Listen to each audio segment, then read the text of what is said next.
Boa noite, meu nome é Vitor Bruno da Silva de Souza. Eu vim apresentar o meu tema, que ele é uma pergunta, seria: aplicar uma camada hidrofóbica em adesivos universais aumenta a longevidade da adesão em dentina erosionada? Um dos grandes desafios hoje em dia na dentística é no quesito da adesão de materiais. E a dentina erosionada, ela, devido à mudança de pH, constante remineralização, causa mudanças na estrutura dentária. E isso acaba dificultando a adesão nessa dentina erosionada. Na literatura não há um consenso de como melhorar a adesão nessa dentina. O que existe são técnicas comprovadas que dão certo em dentina sadia. E uma dessas técnicas é a aplicação de uma camada hidrofóbica sobre os adesivos universais. Então o objetivo desse trabalho seria avaliar o efeito da camada hidrofóbica adicional na durabilidade da união dentinária erosionada após 2 anos de armazenamento em água. Para esse trabalho foram pegos 128 molares humanos rígidos, aí a gente foi dividindo e redividindo conforme os grupos. Então a primeira divisão foi entre dentina rígida e dentina erosionada, o segundo sobre o sistema adesivo universal, se ele era o Prime Bond Active ou o Scott Bond Universal. A estratégia adesiva também foi utilizada para dividir os grupos, um com condicionamento mais o enxágue e o outro só com o autocondicionamento. E a última divisão dos grupos foi feita entre a camada hidrófoba adicional ou o grupo de controle. O grupo de controle é só o adesivo e acima a restauração já em resina. Então, metade desses molares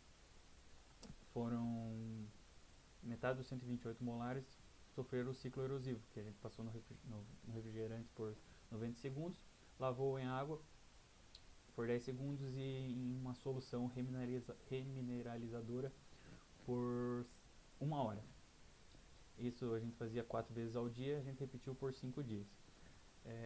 O protocolo do restaurador ele era bem simples, com o molar desgastado, a parte oclusal. A gente fazia os preparos conforme cada produto, aplicava o adesivo convencional ou autocondicionante e acima a camada hidrófoba. Aí a gente restaurava com incrementos de resina de até 2 mm e recortava para fazer esses palitos de resina dentina. Todos os grupos foram armazenados em água por 24 horas a 37 graus. Os palitos foram seccionados para colocar nessa máquina aqui, por exemplo, essa azul, que seria a Densai Universal para fazer testes de microtração. Para testes de nanoinfiltração, a gente colocou 8 horas os palitinhos numa solução de nitrato de prata, sem luz nenhuma. Daí depois a gente lavou, colocou numa solução de revelador com luz fluorescente por 12 horas. Daí a gente lavou novamente e levou para o microscópio de varredura para fazer o teste de nanoinfiltração. Todos os dados foram submetidos a análises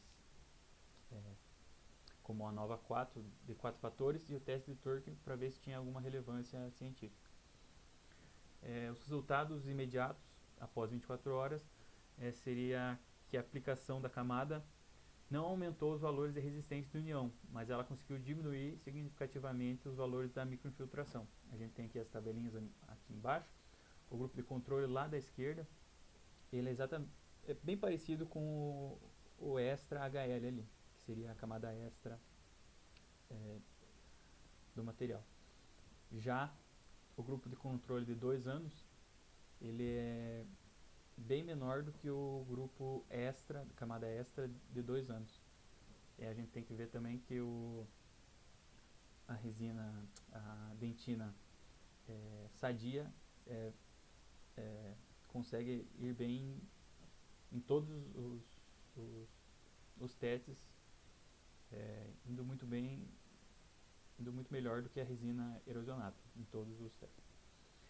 Após 2 anos, ambos os adesivos, a aplicação de uma camada extra apresentou valores de resistência à tração significativamente maiores, ou seja, a resistência a fraturas ficou maior e a menor microinfiltração quando comparado ao grupo de controle. Aqui embaixo a gente tem imagens do microscópio de varredura. Nas imagens da direita a gente pode ver que não há presença desses pontinhos brancos. Esses pontinhos brancos são onde seria a infiltração, o que causaria mais a deficiência na adesão do material. Então, o que a gente conclui de tudo isso é que a aplicação de uma camada hidrófoba foi eficiente na manutenção das propriedades adesivas na dentina erosionada após os 2 anos. Muito obrigado.